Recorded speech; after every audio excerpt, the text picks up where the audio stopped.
Assalamualaikum warahmatullahi wabarakatuh. Bismillah, alhamdulillah, salatu wassalamu ala rasulillah, sayyidina wa maulana Muhammadin abdillah, la hawla wa la quwata illa billah, ma ba'd.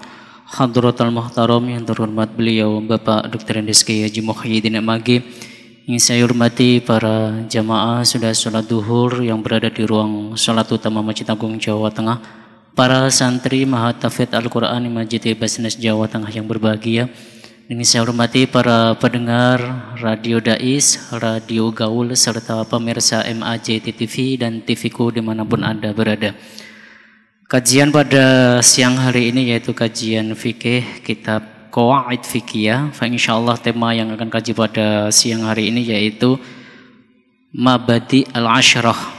Untuk itu apabila nanti para jamaah dan para santri yang ingin bertanya bisa ditanyakan langsung kepada guru kita, dan bagi para pendengar serta pemirsa yang ingin bertanya bisa ditanyakan melalui WhatsApp-nya Radio Dais di nomor 082133670000. Untuk mengawali kajian siang ini terlebih dahulu mari kita buka dengan bacaan Umul Kitab liridhaillah wa li syafaati Rasulillah. Al-Fatihah. A'udzubillahi minasyaitonir rajim. Bismillahirrahmanirrahim. Alhamdulillahirabbil alamin arrahmanir rahim maliki yaumiddin. Iyyaka na'budu wa iyyaka nasta'in ihdinas siratal mustaqim siratal ladzina an'amta 'alaihim ghairil maghdubi 'alaihim waladdallin. Amin. Waktu selanjutnya kami silakan kepada Bapak Dr. Andes Kiai Haji Muhyiddin. Assalamualaikum warahmatullahi wabarakatuh. Bismillah, alhamdulillah, wassalatu wassalamu ala rasulillah wa ala alihi wa ashabihi wa mawala, amma ba'dah.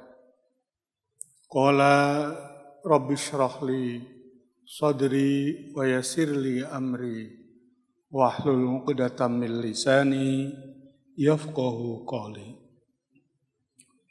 Para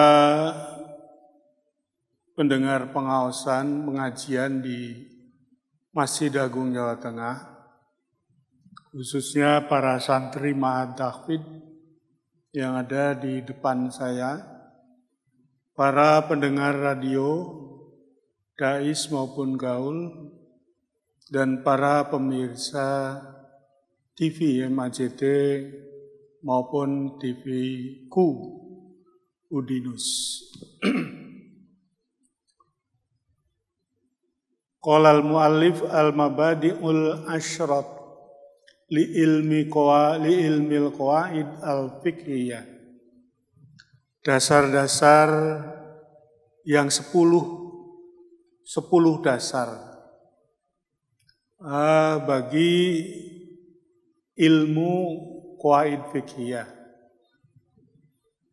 Jadi ini penjelasan asasinya. Setiap kali kita akan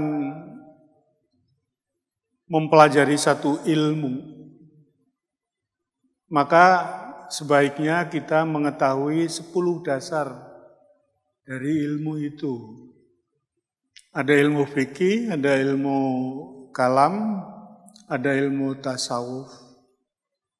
Itu kita tahu 10 dasar dari ilmu kalam, ilmu tasawuf, ilmu fikih. Supaya tahu seluk-beluknya, supaya tahu arahnya, supaya tahu apa itu tujuan atau hasil akhirnya. Ada 10 dasar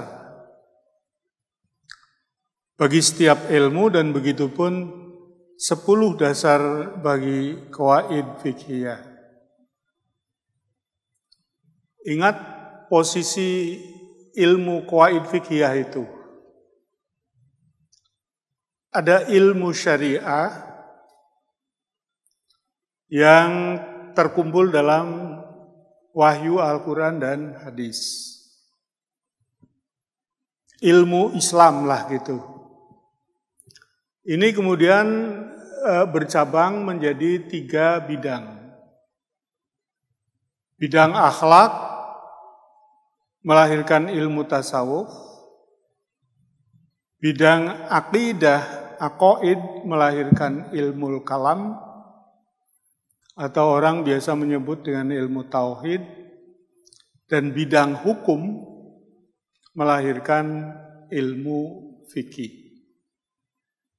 Nah, qawaid fikih itu berada di dalam koridor fikih ini. Jadi fikih itu nanti bisa dibahas dari bermacam-macam. Dari isinya nanti ada berbagai macam bab. Dari metodologinya nanti ketemu dengan ilmu yang namanya usulul fikhi. Dari sejarahnya nanti akan ketemu dengan tarikhul fikhil islami, atau biasa disebut secara umum dengan tarikhut tasyri'. Ada dari sisi wadi'nya,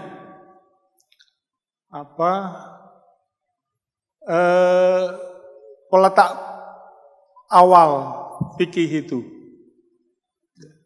Peletak awal fikih itu nanti akan ketemu dengan tokoh-tokoh fikih masa awal.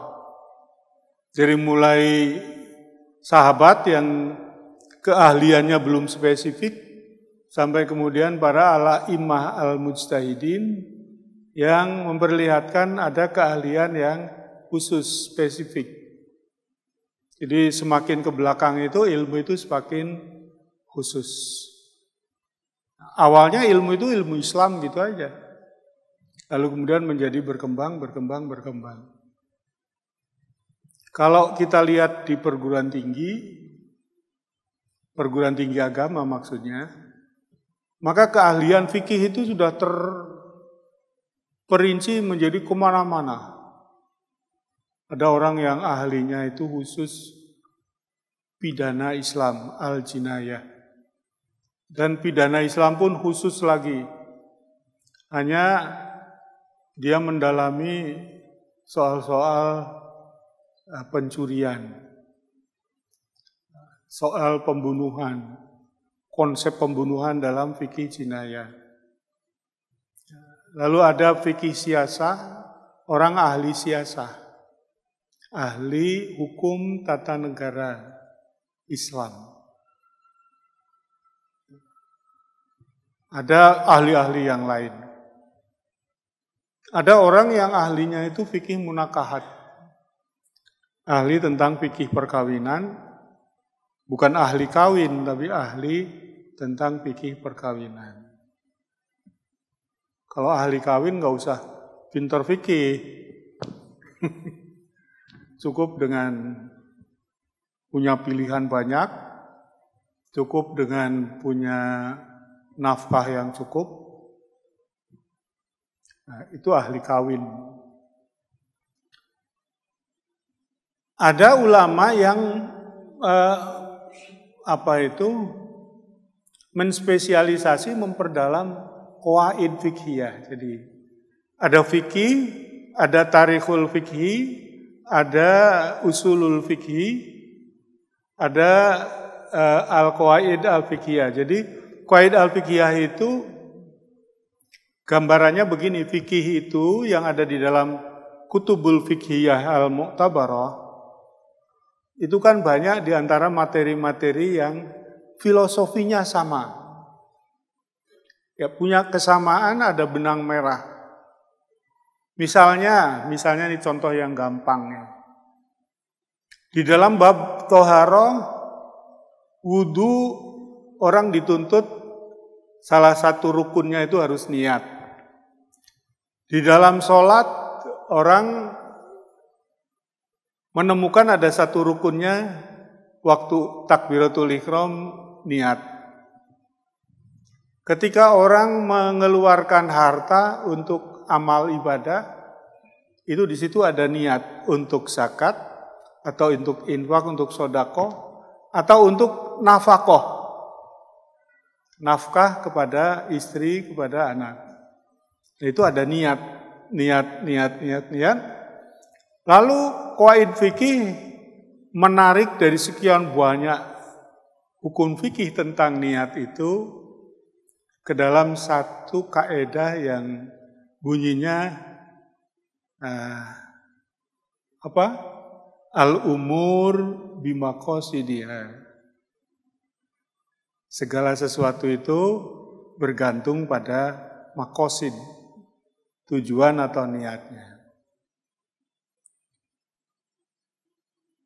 Ya, itu contoh yang gampang itu. Qawaid fikih itu kira-kira begitu positioningnya.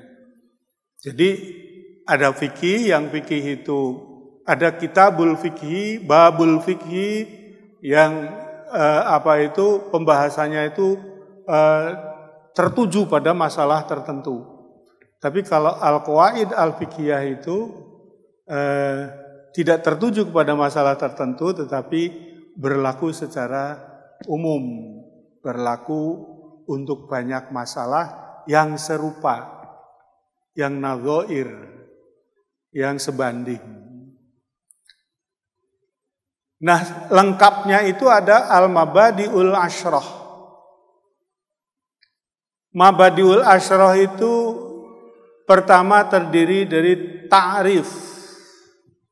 Segala sesuatu itu perlu ditakrifkan. Ya. Kalau orang mau mewakafkan tanah untuk masjid atau untuk pembangunan masjid, maka di sini perlu ada definisi wakaf itu apa toh? Lalu kemudian ada definisi yang namanya masjid itu apa? Ya, karena kalau wakaf itu untuk masjid kemudian jadinya bukan masjid, tempat sholat terbuka, musola, langgar kalau di kampung, kalau di Jawa Barat namanya tajub. Kalau di Menasah itu di mana itu di Aceh. Nah, itu bukan masjid. Karena itu berarti ini membangun tidak sesuai dengan tujuan wakif orang yang mewakafkan. Yang namanya wakaf itu apa? Didefinisikan. Bahwa dalam definisi wakaf itu sesuatu yang dilepaskan kepemilikannya dari pemilik asli untuk kepentingan umum. Lalu ada ketentuan di dalam definisi itu bahwa benda wakaf itu la yuratsu wa la yuba'u wa la yuhabu. Tidak boleh dijual, tidak boleh diwariskan, tidak boleh diberikan. Tak bolehnya apa? Ya sesuai dengan tujuan wakaf, peruntukan wakaf. Kalau wakaf itu untuk madrasah, ya berarti harus untuk madrasah. Kalau wakaf itu untuk masjid, berarti harus untuk keperluan masjid. Kalau wakaf itu untuk kuburan muslim, ya itu harus digunakan untuk kuburan muslim. Nah, ini wakaf. Dan itu nggak boleh dijual. Kenapa? Karena tidak ada pemiliknya. Yang bisa menjual itu kan pemilik. Logikanya begitu. Kamu bisa menjual barangmu, kepunyaanmu. Kalau kamu diperintah menjadi wakil, berarti yang memiliki adalah yang mewakilkan. Tapi kalau barang wakaf itu tidak ada pemiliknya, ada lepas. Sing duwe Gusti Allah. Ya, bahwa tanah wakaf itu untuk kepentingan umum, itu peruntukannya. Ya, tapi bukan milik. Sama seperti ini di sekitar MAJT itu ada tanah wakaf seluas 33 hektar. Tanah itu diwakafkan oleh Ki Ageng Pandanaran untuk masjid. Masjid mana? Masjid Kauman. Masjid itu peruntukannya hasil dari tanah itu untuk masjid. Tapi bukan tanahnya masjid Kauman, ya tanah wakaf. Kalau tanahnya masjid Kauman nanti pengertiannya boleh dijual sama takmirnya. Boleh wariskan kepada pengurus takmir yang akan datang. Itu enggak jadi. Habsul mal ya ini wakaf itu. Nah, dari definisi ini maka akan muncul berbagai aspek yang terkait dengan hukum ya, dengan peruntukan dengan sebagainya. Jadi penting kalau orang mendalami sesuatu, mempelajari sesuatu itu penting memahami at-ta'rif. Begitu juga ketika kita itu mau belajar qawaid fiqhiyah, kita perlu tahu apa qawaid fiqhiyah itu. Jangan sampai nanti kita belajar qawaid fiqhiyah tapi yang dipelajari kemana-mana yang tidak ada hubungannya dengan kaidah fiqhiyah.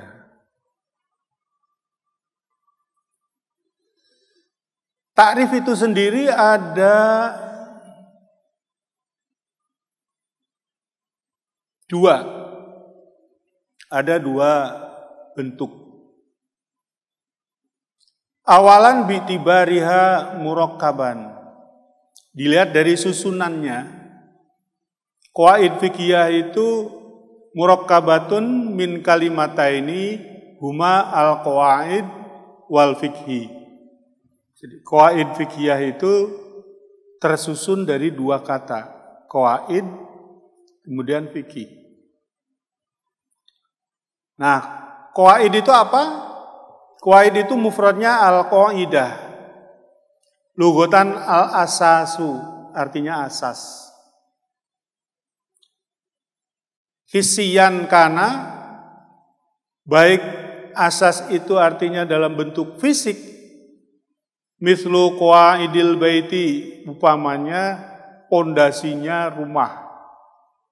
Itu qawaid itu. Au maknawiyan, atau asas dalam pengertian maknawi, misalnya qawaidud dini, asasnya agama. Wa tajma'u ala qawaidin qala ta'ala wa yarfa'u Ibrahimul qawaida minal baiti wa Ismailu. Ini ayat yang terkait dengan soal kaidah ini di dalam Al-Quran, yaitu Al-Baqarah ayat 127. Iyarfa'u nalikone meninggikan Ibrahimu Nabi Ibrahim al-qawaida ing asas minal baiti, Baitullah atau Ka'bah, wa Ismailu dan Ismail. Nah, itu dari arti bahasa. Bisa kita lupakan, yang penting al-qaidah itu istilahan. Kaidah menurut istilah. Kalau bahasa itu bahasa ya bahasa lughatan. Tapi kalau istilahan itu terminologi. Hukmun kulliyun tukhadhu minhu ahkamun juz'iyyatun katsiratun. Kaidah itu bukan hukum biasa, tapi hukmun kulliyun. Hukum yang bersifat kulli, umum. Tukhadhu minhu ahkamun juz'iyyatun, dari hukum kulliyah itu akan muncul hukum-hukum juz'iyah, hukum-hukum yang rinci, katsiratin yang banyak.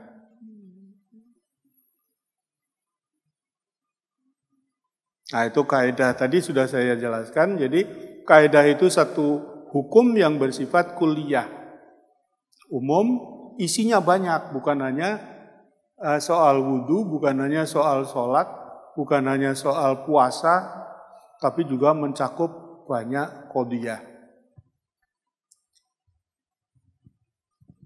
Wal fiqhu lughatan al-fahmu. Sedangkan kata fikih menurut arti bahasa Arti lughat itu al-fahmu. Pengertian fikih secara lughat ini justru yang menarik perhatian saya ya. Untuk menjelaskan fikih itu pemahaman. Yang difahami apa? Yang difahami itu nas Al-Quran dan hadis. Nas Al-Quran dan hadisnya itu wahyu. Kalau Al-Quran itu berarti yang menyatakan atau yang berpendapat atau yang qala itu Allah Subhanahu wa taala. Kalau hadis itu berarti qala atau perilaku atau ikrarnya Nabi sallallahu alaihi wasallam. Subjeknya Allah, subjeknya Rasul. Tapi al-fahmu itu pemahaman seorang ulama terhadap nas itu. Nasnya bunyinya aqimus shalah. Pemahamannya bagaimana? Oh, sholat itu wajib. Ini pemahaman. Meskipun kalimatnya tidak menyebut as-sholatu wajibun. Tetapi pemahaman yang diambil oleh ulama itu, aqimus shalah itu bahwa sholat wajib. Pemahaman ulama terhadap nas itu ada kalanya terjadi sepakat semua ulama sama. Perintah mengenai puasa. Ayat tentang perintah puasa yang kemudian kalimatnya itu fal yasumhu itu sebelumnya apa? Faman syahida minkumus syahra fal yasumhu. Itu kalau dimaknani secara makna sederhana bahasa itu kan siapa yang melihat menyaksikan bulan maka puasalah. Jadi kalau bulan sudah terlihat puasalah. Nah ini difahami oleh ulama bahwa itu adalah perintah puasa. Jadi puasa di situ itu wajib. Ini pemahaman. Jadi fikih itu pemahaman seorang ulama, ahli fikih terhadap firman Allah atau terhadap hadis Nabi. Ini baru dari arti bahasa loh. Tapi saya menganggap bahwa arti bahasa ini cocok dengan kenyataan. Bahwa fikih itu pemahamannya ulama terhadap Al-Quran dan hadis. Al-Quran itu subjeknya Allah, hadis itu subjeknya itu Rasulullah, fikih itu subjeknya fuqaha, al-faqihu, jamaknya fuqaha. Sekali lagi ada kalanya apa yang menjadi pemahaman faqih fuqaha itu sepakat. Kayak perintah sholat itu lalu sepakat bahwa sholat 5 waktu itu wajib. Tapi ada kalanya pemahaman itu tidak terjadi sepakat. Beda-beda pemahaman, beda-beda fikih jadinya. Nah ketika itulah lalu kalau yang berbeda itu mujtahidun, fuqaha betul-betul kelas atas, maka akhirnya diikuti oleh murid-muridnya. Begitu kuatnya mengikuti pendapat mujtahid kelas atas ini, maka kemudian sejarah membuktikan jadinya mazhab. Ya, mazhab besar itu Sunni, Syi'i. Mazhab-mazhab di dalam Sunni itu ada Hanafi, Maliki, Syafi'i, Hambali. Nah, itu produk sejarah. Saya sering mau tertawa ketika orang nggak usah pakai ulama-ulama. Berarti tidak mau mazhab ini. Atau tidak mengakui ada mazhab. Tidak usah mazhab-mazhab ulama-ulama. Langsung saja kepada Al-Quran dan hadis. Lah onone ulama, onone mazhab itu karena memerlukan ijtihad. Ada hadis dan ayat Al-Quran yang memerlukan ijtihad. Tidak bisa cukup dengan lafal Al-Quran dan hadis saja. Lah, sudah melakukan ijtihad, hasil ijtihadnya dianggap tidak perlu. Ya kalau tidak perlu ikut Hanafi nggak apa-apa, nggak perlu ikut Hambali nggak apa-apa, nggak perlu ikut Maliki nggak apa-apa, nggak perlu ikut Syafi'i nggak apa-apa. Tapi dia harus bisa membuat mazhab sendiri toh, mazhab baru. Nah, kalau tidak perlu itu semua, lalu kemudian dia sendiri tidak melahirkan ijtihad, ini artinya kan supporter bonek gitu. Supporter bonek itu nekat pokoknya ya toh. Menang ra menang pokoknya PSIS. I love you PSIS itu. Kalah yo balangi toh supporter liyane. Nah, gue supporter gue.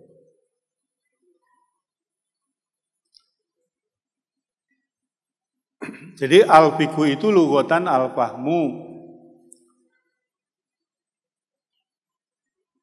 Ayat yang menggunakan kata fikih itu banyak, diantaranya fama liha ulail qaumi la yakaduna yafqahuna hadisa.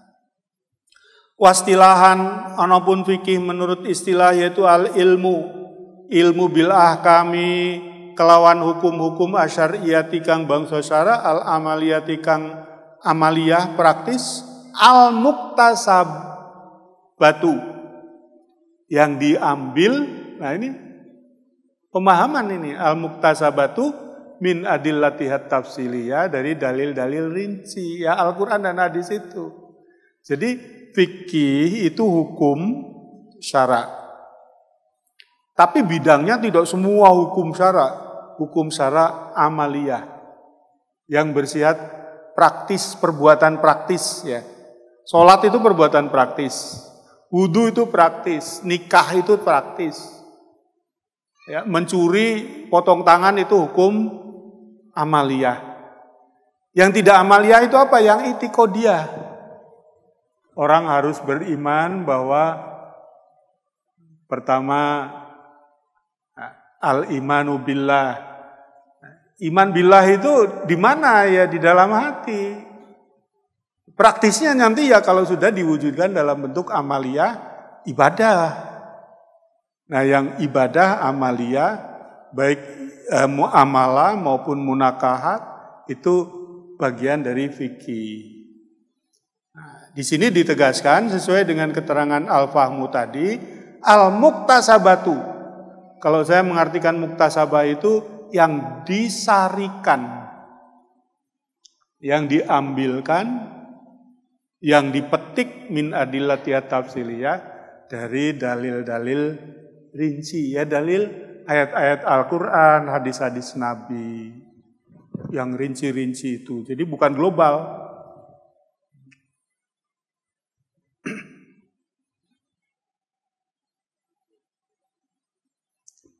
Sekarang takrif bi'tibariha alaman. Dilihat qawaid fikih itu dari sisi alaman. Alam itu artinya bukan alam dunya. Ini kalau nggak cermat bacanya bisa ilman juga, ilmu. Ini tapi alaman. Alam itu nama. Sebuah nama, alam. Ibrahim itu alam itu, nama. Adam itu alam, nama. Dilihat dari sisi nama, ya sesuatu kok namanya qawaid fikih. Tu'arrafu al-qawaidu al-fiqhiyat. Tu bi'tibariha alaman walaqoban ala hadzal fanni bi annaha hukmun fiqhiyun kulliyun yang tabiqu ala furu'in katsiratin fi abwabin mukhtalifatin. Ya, sebagai nama kaidah fikih itu hukum fikih. Hukum yang bukan rinci tapi kuli, bukan juz'i tapi kuli. Kuli itu umum lah gitu, juz'i itu spesifik. Yang tabiqu ala furu'in katsiratin, hukum kuli itu cocok mencakup untuk furu'in katsiratin, furu' yang jumlahnya banyak, fi abwabin mukhtalifatin, di dalam bab-bab yang macam-macam.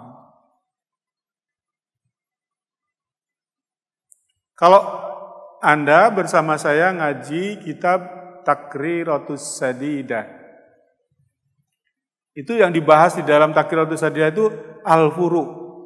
Furu' itu. Syaratnya khutbah, gitu.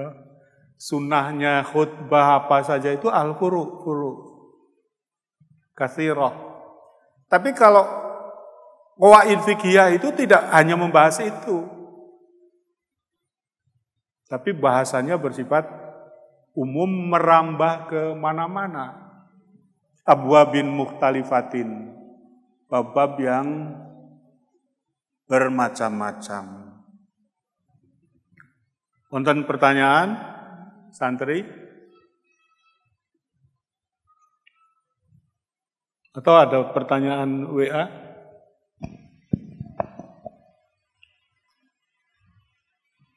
Niki wonten Pak Yai dari pendengar niki. Sebelum dari pendengar silakan santri yang mau bertanya, monggo. Belum. Oke, nanti setelah dari pendengar diusahakan santri nggih. Ini dari Kangkung Mas Effendi. Assalamualaikum warahmatullahi wabarakatuh. Pak Yai izin bertanya, apa bedanya antara syariah dan fikih? Kadang memahami antara syariah dan fikih itu di dalam benak saya itu sama. Mohon penjelasannya Pak Yai. Wassalamualaikum warahmatullahi wabarakatuh. Waalaikumsalam. Beda antara syariah dan fikih. Ini berarti pertanyaannya itu ingin tahu bedanya kan?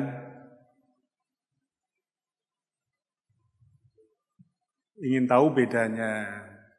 Samanya ada, kesamaannya. Kesamaannya sama-sama membahas soal-soal hukum Islam. Bedanya, kalau membedakan ini ada pendapat yang membedakan begini. Syariah itu umum dan mendasar, itu tadi wadinya atau apa itu subjeknya, siapa yang menentukan syariah? Allah wa rasuluhu. Jadi kalau hukum itu hukumnya Allah wa rasuluhu, ketentuan yang ada dalam Al-Quran dan hadis itu pada dasarnya syariah. Tapi kalau Al-Quran dan hadis itu memerlukan ijtihad, lalu difahami, diteliti, dikoreksi, pokoknya diwala-wali pahamannya oleh mujtahid, tapi ya jangan oleh sembarang orang.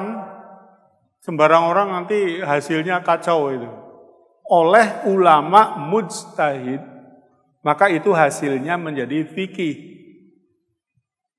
Jadi fikih itu produk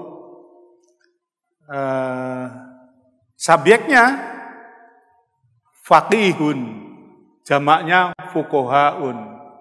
Faqih itu sesungguhnya adalah ulama mujtahid fil fikhi. Karena ada ulama mujtahid fi ilmil akhar. Ada mujtahid di berbagai macam.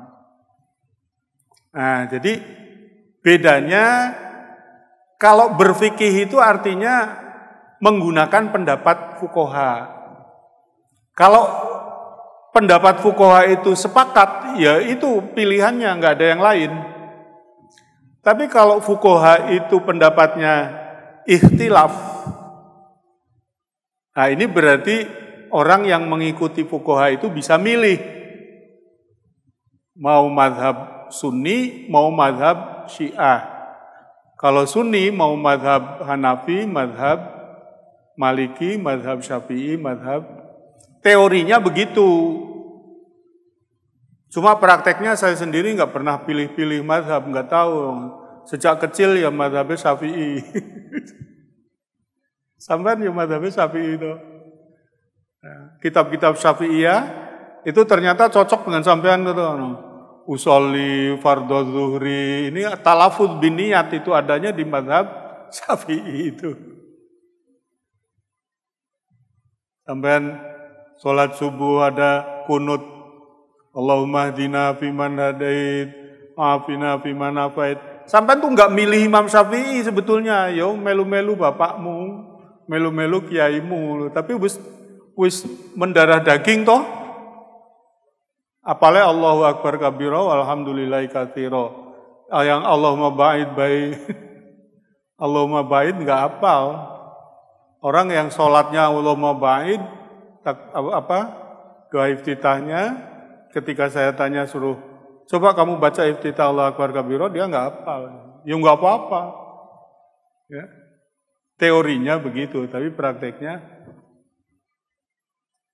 cuman ada begini, kecocokan. Secara umum ini, bahwa mazhab Syafi'i itu lebih wasati, lebih moderat. Nah, moderatnya kenapa? Karena lahirnya mazhab Syafi'i itu setelah ada mazhab Hanafi yang rasional. Jadi beliau ini dulu rasional tingkat awal gitu. Lalu kemudian berbeda dengan mazhab Hanafi, meskipun Hanafi itu gurunya Imam Malik, Imam Maliki enggak. Mazhabnya ahlul hadis. Jadi ahlul ro'i, ahlul hadis. Tapi kalau ditelusuri oleh ahli sejarah, wajar itu. Karena Imam Hanafi itu orang Baghdad.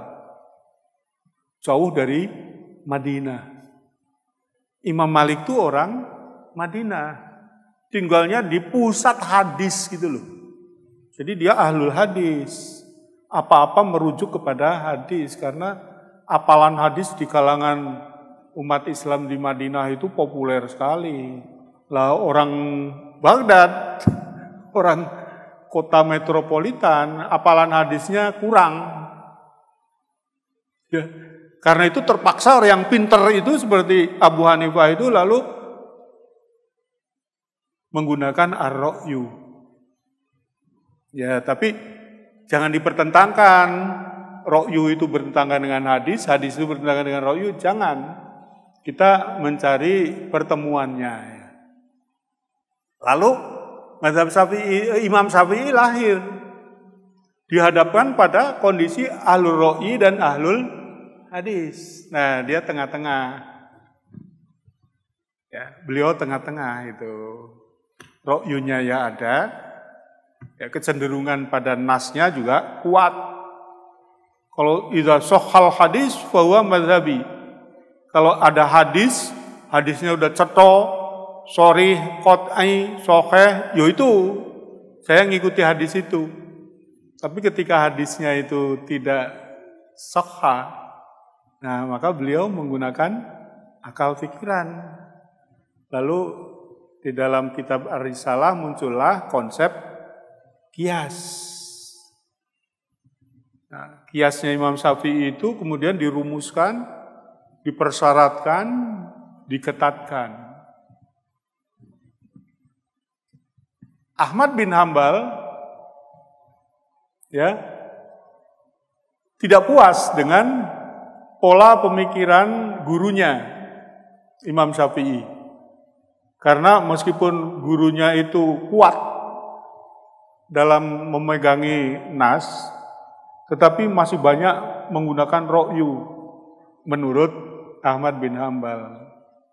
Maka Ahmad bin Hambal ini kemudian kembali Ya, jadi mengurangi penggunaan ro'yu kembali pada nas-nas hadis. Dari Ahmad bin Hambal inilah yang sebetulnya ya selaras dengan Syafi'i, selaras dengan Maliki, selaras dengan Nafi. Tapi kemudian muncul berikutnya ada ulama yang namanya Dawud Al-Zahiri. Ekstrim. Pengikut itu biasanya lebih ekstrim daripada gurunya. Ekstrim. Dawud Zahiri. Jadi apa-apa hadis ayat Al-Quran ya difahami dari zahirnya nas saja. Jangan dari yang lain. Jangan melihat pada perkembangan zaman. Jangan melihat pada budaya.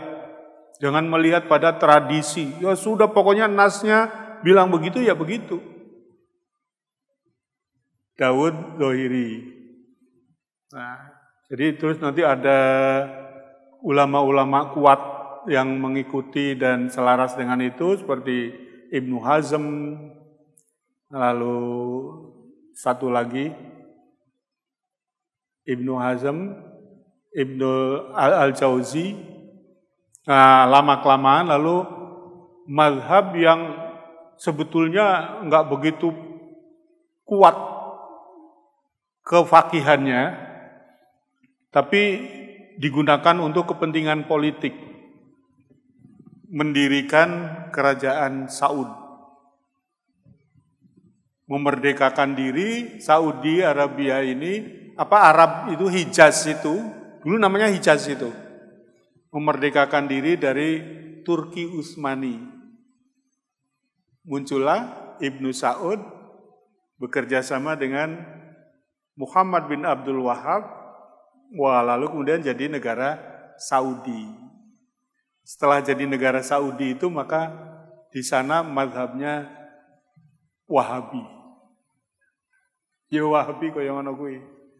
Nah, katanya, kata penulis itu Arab Saudi itu sekarang sudah mulai bosen dengan Wahabi.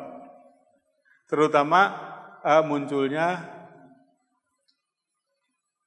siapa sekarang putra mahkota itu?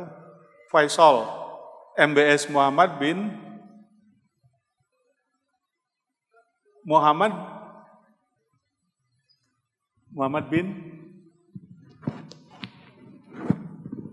Salman ya. Rajanya Salman, anaknya Muhammad bin Salman. Nah, itu dianggap oleh Muhammad MBS ini bahwa Wahabi itu menghambat kemajuan ekonomi, kemajuan negara. Jadi rodok ditinggal kayak sekarang itu. Nah, di Indonesia ada yang mengimpor mazhab Wahabi ini. Aslinya di sana sudah kurang. Di Indonesia malah lebih fanatik lagi. Itu yang kemudian munculnya itu at-takfir, pengkafiran, pembid'ahan. Oh, itu dari situ itu.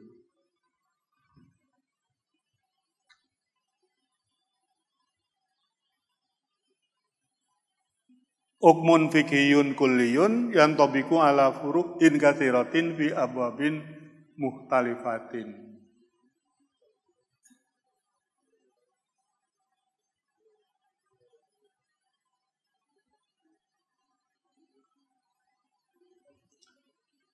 Syarhut ta'rif. Dikit lagi ya, dikit. Penjelasan lebih jauh mengenai ta'rif tadi. Kalau di situ di dalam ta'rif itu ada kata-kata hukmun fikhiyun,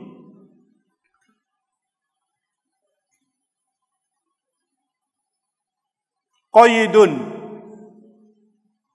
yukhriju ghairal fikhiyah, maka mengeluarkan atau tidak masuk ke dalam hukmun fikhiyun itu adalah kaidah-kaidah yang bukan fikhiyah. Minal qawaid fil ulumil ukhra, Qawaid dalam ilmu yang lain kal qawaid an-nahwiyah, ada kaidah nahwu. Misalnya tentang al-fa'il marfu'un. Wal usuliyah, ada kaidah usuliyah lah ini. Kaidah fikhiyah itu kaidah fikih. Kalau kaidah usuliyah itu kaidah usul fikih. Kaidah usul fikih itu misalnya al-amru lil wujubi. Al-amru, setiap perintah dalam nas itu pada dasarnya menunjukkan wajib. Ya, itu namanya kaidah kuliah.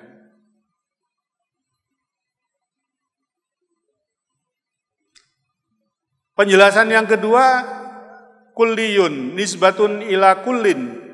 Ini kata-kata yang ada mengandung ya nisbat diterapkan pada kata kullin wal murad bihi, maksudnya annal qawaida al fiqhiyata tatanawalu kulla afrodihi, bahwa kaidah fikih itu mencakup semua afrod, semua isi bagian-bagian. Wal hakikatu tawi hakikate annal qawaida al fiqhiyata, setuhune kaidah fikih itu aksaruha, kebanyakan aghlabiyun, sifatnya itu aghlab, sifatnya itu ya orang mesti, tetapi umumnya gitu loh, aghlabiyah itu. Ai innaha tantabiqu ala aghlabil furu la kulliha. Maksudnya bahwa kaidah fikih itu mencakup kepada kebanyakan furu, tidak kepada seluruhnya. Kenapa? Kita selalu ketika menjelaskan satu kaidah menemukan liwujudi ba'dil istisnaati. Ada pengecualian.